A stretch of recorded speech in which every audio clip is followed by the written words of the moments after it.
नमस्कार मेरे प्यारे मित्रों, आज मैं आप लोगों के सामने भागवत कथा का पंचम अध्याय जो है उसका अंतिम भाग लेकर आई हूँ। आप लोग से मैं ऐसा उम्मीद करती हूँ कि आप लोग इससे पूर्व का वीडियो जो है वो सुन चुके होंगे। तो इससे पहले का जो कथा था वो मैं थोड़ा बता देना चाहती हूँ। धुंधुकारी जो है वो प्रेत योनि को प्राप्त हो चुका है और वो काफ़ी परेशान है, अशांत है उस योनि में जाकर। एक दिन जो है वो भाई के पास आता है और बोलता है कि मैं बहुत परेशान हूँ, मैं बोल नहीं पा रहा हूँ। तो वो असमर्थ था बोलने में। फिर उसका भाई जो है वो जल छिड़का तो उसमें वो समर्थ आया बोलने के लिए, और वो फिर बोला, सारी बातें बताया कि मैं इतने सारे पाप कर चुका हूँ कि मैं तब भी जो है वो दुख से निवृत्ति नहीं पा सकता हूँ। इसके लिए तुम कुछ अन्य उपाय करो। तब जो है वो गोकर्ण जो है वो बहुत सोचते समझते जो है वो क्या करता, सूर्य देव से प्रार्थना करता है। और प्रार्थना के पश्चात सूर्य देव जो है वो प्रसन्न होते हैं और सूर्य देव उसका तरीका बताते हैं, माध्यम बताते हैं मुक्ति का।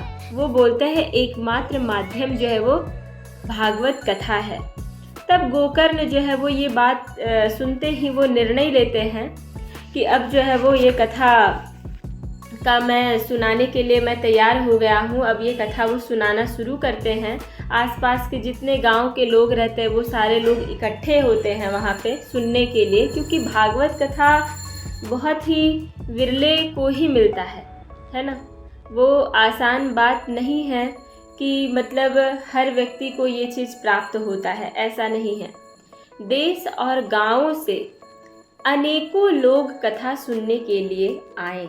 बहुत से लंगड़े, लूले, अंधे, बूढ़े और मंद बुद्धि पुरुष भी अपने पापों की निवृत्ति के लिए उद्देश्य से वहां पे पहुंचे। इस प्रकार वहां इतनी भीड़ हो गई कि उसे देखकर देवताओं को भी आश्चर्य होता था। जब गोकर्ण जी व्यास गद्दी पर बैठकर कथा कहने लगे, तब वह प्रेत भी वहां आ पहुंचा। वह प्रेत कौन? तो धुंधुकारी। और इधर उधर बैठने के लिए स्थान ढूंढने लगा।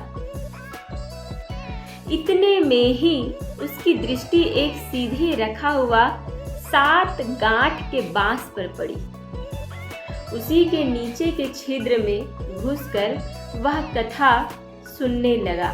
सुनने के लिए मतलब वहां पे बैठ गया, है ना।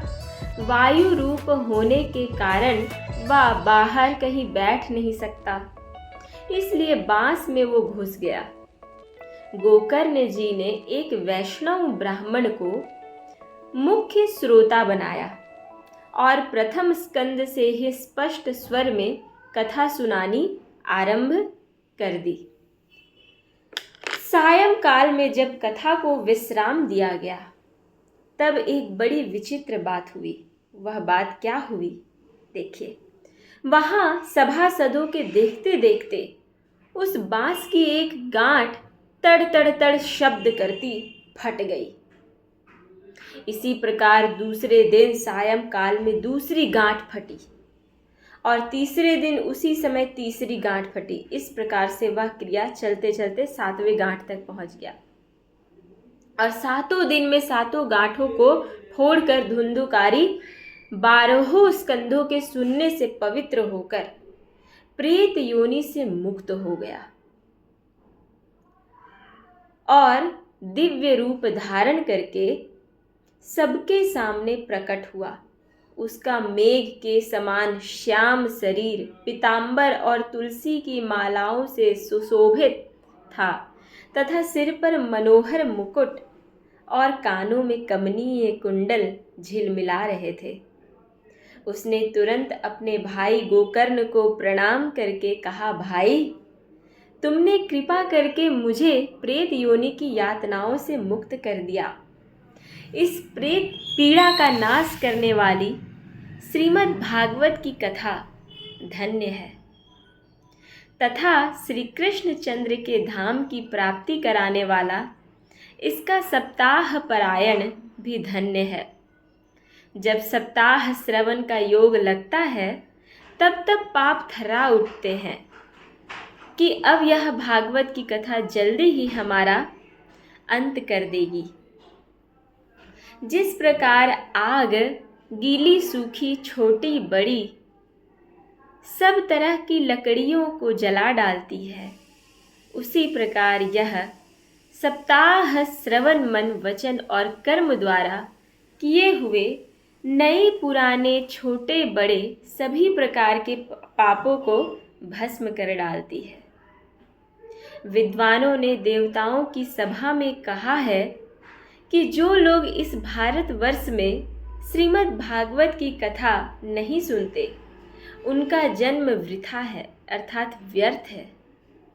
भला मोह पूर्वक लालन पालन करके यदि इस अनित्य शरीर को हृष्ट पुष्ट और बलवान भी बना लिया तो भी श्रीमद् भागवत की कथा सुने बिना शरीर के आधार स्तंभ है, नस नाड़ी रूप रस्सियों से वह बंधा हुआ है, ऊपर से इस पर मांस और रक्त थोप कर इसे चर्म से मढ़ दिया गया है। इसके प्रत्येक अंग में दुर्गंध आती है, क्योंकि है तो यह मलमूत्र का भांड ही। वृद्धावस्था और शोक के कारण यह परिणाम में दुखमय ही है। रोगों का तो घर ही ठहरा, यह निरंतर किसी न किसी कामनाओं से पीड़ित रहता है, कभी इसकी तृप्ति नहीं होती। इसे धारण किए रहना भी एक भार ही है। इसके रोम रोम में दोष भरे हुए हैं और नष्ट होने में इसे एक क्षण भी नहीं लगता। अंत में यदि इसे गाड़ दिया जाता है तो यह विष्ठा हो जाता है। कोई पशु खा जाता है तो कोई भस्म की ढेर हो जाती है। ये तीन ही इसकी गतियां बताई गई है। ऐसे अस्थिर शरीर से मनुष्य अविनाशी फल देने वाला काम क्यों नहीं बना लेता। जो अन्न प्रातः काल पकाया जाता है वह सायंकाल तक बिगड़ जाता है, फिर उसी के रस से पुष्ट हुए शरीर को नित्यता कैसी।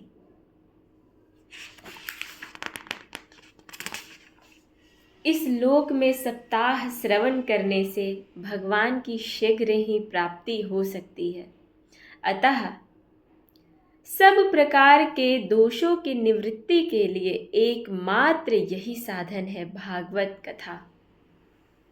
जो लोग भागवत की कथा से वंचित हैं वे तो जल में बुदबुदे और जीवों में मच्छरों के समान केवल मरने के लिए ही पैदा होते हैं। भला जिसके प्रभाव से जड़ और सूखे हुए बांस की गांठें फट सकती है, उस भागवत कथा का श्रवण करने से चित्त की गांठों का खुल जाना कौन सी बड़ी बात है। सप्ताह श्रवण करने से मनुष्य के हृदय की गांठ खुल जाती है, उसके समस्त संशय छिन्न भिन्न हो जाते हैं और सारे कर्म छिन्न हो जाते हैं। यह भागवत कथा रूप तीर्थ संसार के कीचड़ की धोने में बड़ा ही पटु है। संसार के ये जो कीचड़ लगे होते हैं ना, हमारे अंदर जितने भी पाप इत्यादि रहते हैं, जितने हम लोग कुकर्म किए रहते हैं, ये भागवत कथा उस कीचड़ों को, उस मलु को धोने का काम करता है। विद्वानों का कथन है कि जब यह हृदय में स्थित हो जाता है तब मनुष्य की मुक्ति निश्चित ही समझनी चाहिए। जिस समय धुंधकारी ये सब बातें कह रहा था, धुंधुकारी जो है ये सब बातें कह रहा था, जिसके लिए बैकुंठवासी पार्षदों के सहित एक विमान उतरा, उससे सब और मंडलाकार प्रकाश फैल रहा था। सब लोगों के सामने ही धुंधुकारी उस विमान पर चढ़ गया, क्योंकि वो तो कथा सुनकर मुक्त हो गया और वो उन विमानों में चढ़ के ऊपर चला गया। तब उस विमान पर आए हुए पार्षदों को देखकर उनसे गोकर्ण ने यह बात कही, भगवान के प्रिय पार्षदों, यहाँ हमारे अनेकों शुद्ध हृदय श्रोतागण हैं। उन सबके लिए आप लोग एक साथ बहुत से विमान क्यों नहीं लाएं? हम देखते हैं कि यहाँ सभी ने समान रूप से कथा सुनी है, फिर फल में इस प्रकार का भेद क्यों? यह बताइए। भगवान के सेवकों ने कहा, हे मानद, इस फल भेद का कारण इनके श्रवण का भेद ही है। यह ठीक है कि श्रवण तो सबने समान रूप से ही किया है, किंतु इसके जैसा मनन नहीं किया है। मेरे प्यारे श्रोतागण, कथा सुनने के साथ साथ उनके अर्थों को समझना और उसको अपने हृदय में समाहित करना, ये बहुत बड़ी बात है ना। तो वही वो भगवान के जो सेवक लोग हैं वो कह रहे हैं कि कथा तो सभी लोगों ने सुना, परंतु इनके जैसा कथा नहीं सुना अन्यों ने। ये उनके अर्थों को भी समझे और अपने चित्त में उसे बैठाएं। लेकिन जो अन्य थे वो सुने तो अवश्य, परंतु उसको समझे नहीं। इसी से एक साथ भजन करने पर भी उसके फल में भेद होता है। इस प्रेत ने 7 दिनों तक निराहार रहकर श्रवण किया था तथा सुने हुए विषय का स्थिर चित्त से या खूब मनन निधि ध्यासन भी करता रहता था। जो ज्ञान दृढ़ नहीं होता वह व्यर्थ हो जाता है। इसी प्रकार ध्यान न देने से श्रवण का, संदेह से मंत्र का और चित्त के उधर इधर भटकते रहने से जप की भी कोई फल नहीं होती। इसलिए जब भी आप पूजा अर्चना कर रहे होते हैं तो आप सिर्फ और सिर्फ आपका ध्यान सिर्फ और सिर्फ ईश्वर के प्रति होना चाहिए। आप जो कोई भी कर्म कर रहे हैं, चाहे आप खाना पका रहे हैं, चाहे आप अध्ययन कर रहे हैं, चाहे आप अध्यापन कर रहे हैं, आपका ध्यान सिर्फ और सिर्फ उसी जगह पे होना चाहिए, तो वो ज़्यादा लाभकारी सिद्ध होता है ना। वैष्णवहीन देश अपात्र को कराया हुआ श्राद्ध का भोजन, अश्रोत्रिय को दिया हुआ दान एवं आचारहीन कुल, इन सब का नाश हो जाता है। गुरु वचनों में विश्वास, दीनता का भाव, मन के दोषों पर विजय और कथा में चित्त की एकाग्रता इत्यादि नियमों का यदि पालन किया जाए तो श्रवण का यथार्थ फल मिलता है। यदि ये श्रोता फिर से श्रीमद् भागवत की कथा सुने तो निश्चय ही सबको बैकुंठ की प्राप्ति होगी। और गोकर्ण जी, आप तो भगवान स्वयं आकर गोलोक धाम में ले जाएंगे। यो कह कर वे सब पार्षद हरि कीर्तन करते बैकुंठ लोक को चले गए। श्रावण मास में गोकर्ण जी ने फिर उसी प्रकार सप्ताह क्रम से कथा कही और उन श्रोताओं ने उसे फिर से सुना। नारद जी, इस कथा की समाप्ति पर जो कुछ हुआ वह सुनिए। वहाँ भक्तों से भरे हुए विमानों के साथ भगवान भी प्रकट हुए। सब ओरों से खूब जय जयकार और नमस्कार की ध्वनियां होने लगी। भगवान स्वयं हर्षित होकर अपने पांचजन्य शंख की ध्वनि करने लगे और उन्होंने गोकर्ण को हृदय से लगाकर अपने ही समान बना लिया। उन्होंने क्षण भर में ही अन्य सब श्रोताओं को भी मेघ के समान श्याम वर्ण रेशमी पीतांबरधारी तथा किरीट और कुंडलादि से विभूषित कर दिया। उस गांव में कुत्ते और चंडाल पर्यंत जितने भी जीव थे वे सभी गोकर्ण जी की कृपा से विमानों पर चढ़ा लिए गए, क्योंकि वो सारे लोग कथा का श्रवण कर रहे थे और समझ रहे थे।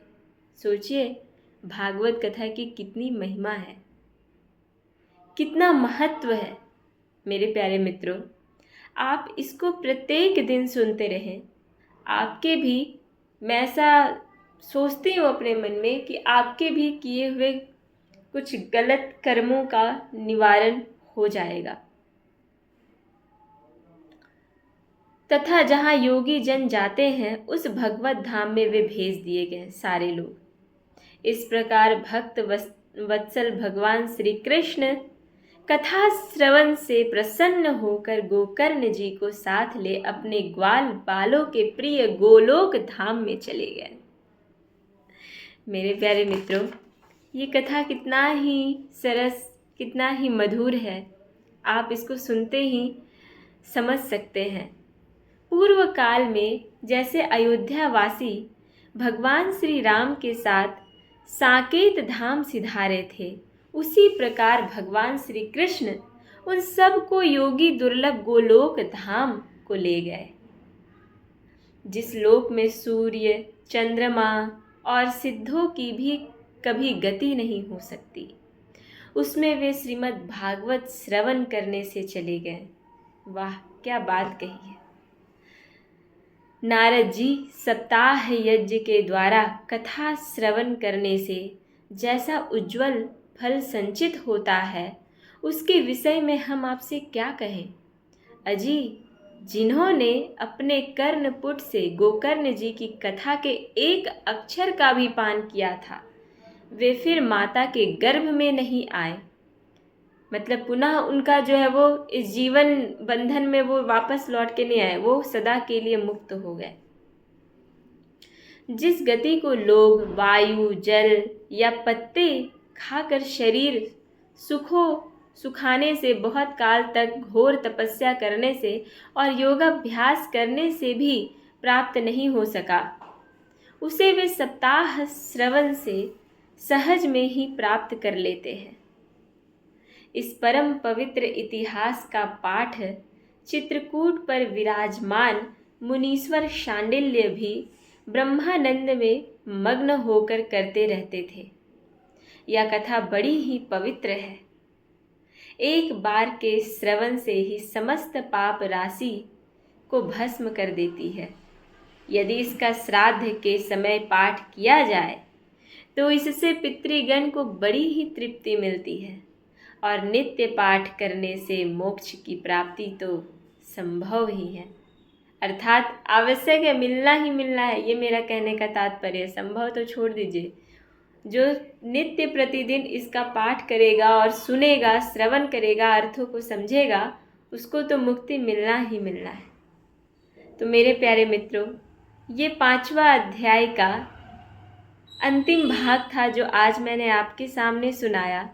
कथा अगर आपको अच्छा लग रहा हो, अच्छी लग रही हो, तो कृपया आप इस कथा को आगे तक बढ़ाएं, 5 जनों तक बढ़ाएं, ताकि वो लोग भी लाभ उठा सके और वो लोग भी जो है वो मोक्ष के मार्ग पर अग्रसर हो सके। धन्यवाद। आप सुनते रहिए मुझे। नमस्ते।